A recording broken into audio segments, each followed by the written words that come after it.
name is Raj. I am from Potawati International School. And today I am going to read out a story to you named Creatures of Old. This story is written by Vera Prasad. The sun had just set and the forest was in darkness, a huge lizard hiding in the bushes.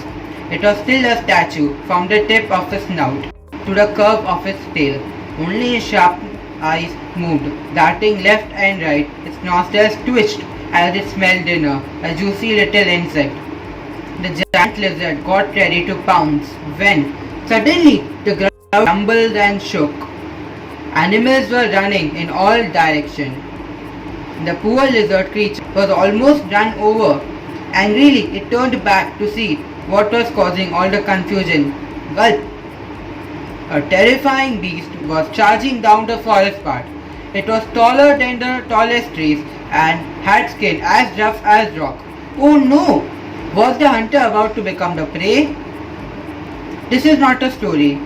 Such creatures actually lived on Earth a long time ago. A time when there were no humans or dogs. Instead, there were mammoths, dinosaurs, giant insects, and ferocious fish-like creatures in the oceans. There were also strange-looking plants different from those we have seen today. How do we know this? Because of the science. A very special branch of science called paleontology is the study of plants and animals that lived on Earth many years ago. And paleontologists are scientists who study the science.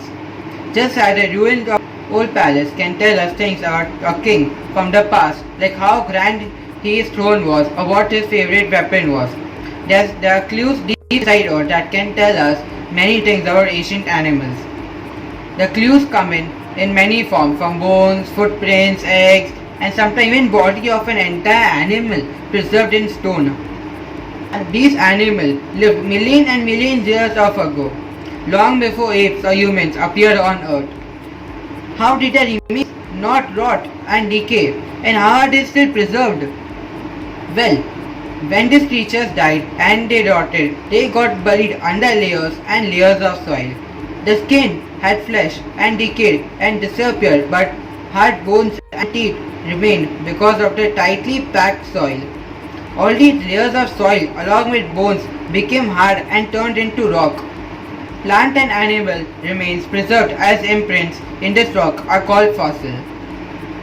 When scientists first discovered huge bones buried under the surface of Earth, they did not know what these were.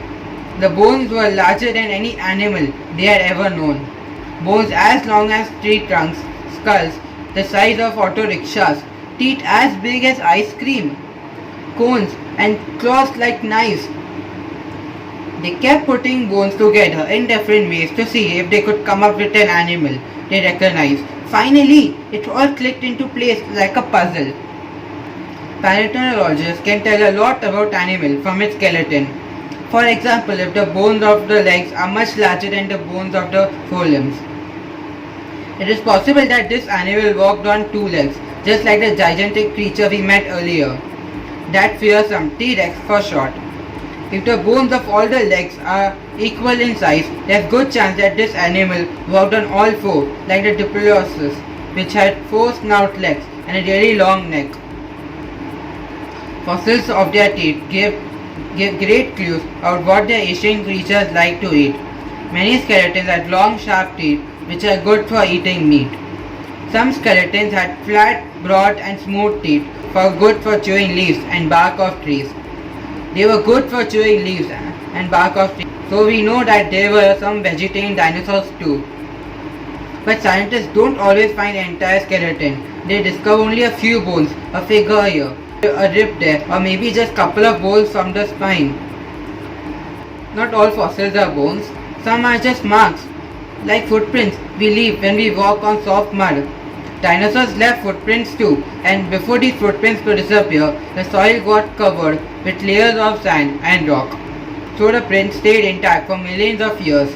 In fact, by measuring the distance between footprints, paleontologists can guess the height of the animal. They can also tell us how it stood and walked. Some of the strangest fossil marks were left by plants.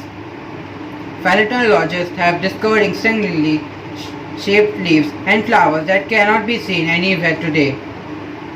But here's the most fun clue of all.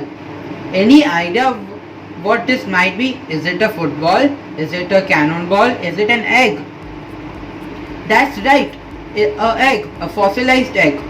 Scientists have found whole eggs and even contained the outline of an unhatched baby dinosaur inside. Perhaps they got buried in a landslide or lava from a volcano before they could hatch. In Mongolia, scientists discovered eggs along with the skeleton of an adult dinosaur in an adapting pose.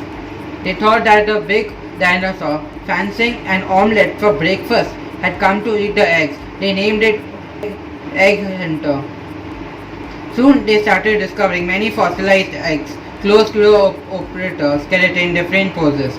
They realized that it was actually the parent dinosaur protecting its own eggs and not trying to eat them.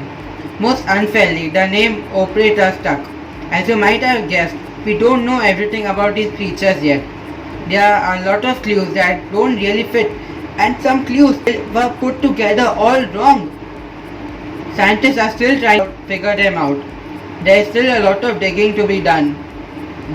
Would you like to be a paleontologist and help solve some mysteries? What are you waiting for? Grab a shovel. Meet some other fascinating creatures from the past. Woolly mammoth. These animals were related to elephants and had tusks that were 15 feet long. Ichthyosaurus. These creatures looked like fish but were actually reptiles that lived in sea. The name Ichthyosaur means fish lizard in Greek. Bear dogs. These animals were neither bears nor dogs, but a group of animals related to both bears and dogs. Thank you. I hope you enjoyed the story.